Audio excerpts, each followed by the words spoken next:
And one of the last possible transfers to be made, that's Manchester City. How close do you feel like they are to signing midfielder Nico Gonzalez? Yeah, that's the story I've been working very closely on today, Anna. Nico Gonzalez is on course to join Manchester City before the deadline. He's a Porto midfielder, 23 years old. He's Spanish.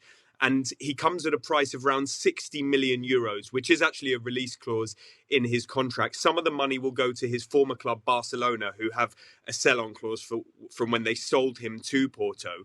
Manchester City are excited about this. He's been undergoing a medical this evening in Portugal, and there's a long-term contract that has been agreed. Manchester City were looking for a player who could operate in the number 6 and 8 role for them. Obviously, Rodri's out injured, and it will follow their recruitment of Kusanov in defence, of Marmoush in attack, of Vitor Rice, a young player for the back as well. Best part of 200 million euros of spending in the January transfer window for Pep Guardiola. They'll hope that this starts to translate on the pitch. A lot of questions being asked of Arsenal. Why have they done nothing? Will they do anything before the deadline? My information is no, it's not expected that they will bring any more players in now. They haven't recruited in January. They're going to go with what they've got. They did explore the market. They looked into signing a striker to be able to develop their sort of goal-scoring prowess in the second half of the season.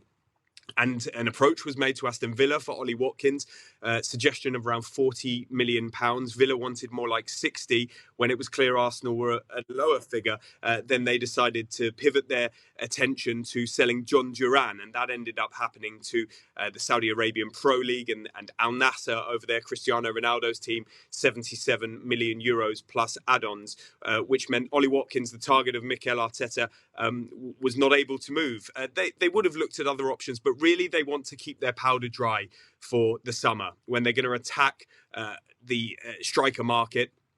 Mikel Arteta loves the Newcastle United forward, Alexander Isak. Now, it's going to be very difficult to get him out of there. They have no intention of selling him. So maybe Arsenal will have to look elsewhere to somebody like Benjamin Sesko of RB Leipzig, who will come at a more affordable fee, although there's likely to be some competition for his services too.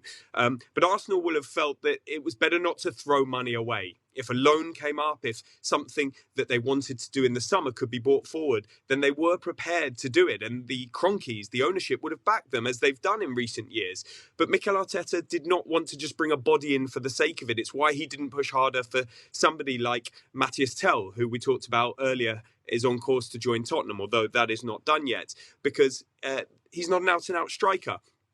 And so Arsenal are trying to be very calculated here, not to make mistakes. And we saw in their victory over Manchester City that they have a lot of firepower within their own squad already. It's just about converting their chances, which they did last night. They'll hope that that continues for the rest of the season. They won't have a new striker for now, but I'm sure they will in the summer. And that will be a really big market for the whole club to deliver.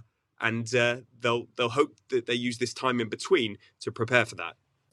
Hi there, I'm Rebecca Lowe, studio host of NBC's coverage of the Premier League. Don't forget to hit subscribe to watch more videos all season long. And if you want even more Premier League content, from original series to live matches, head over to Peacock.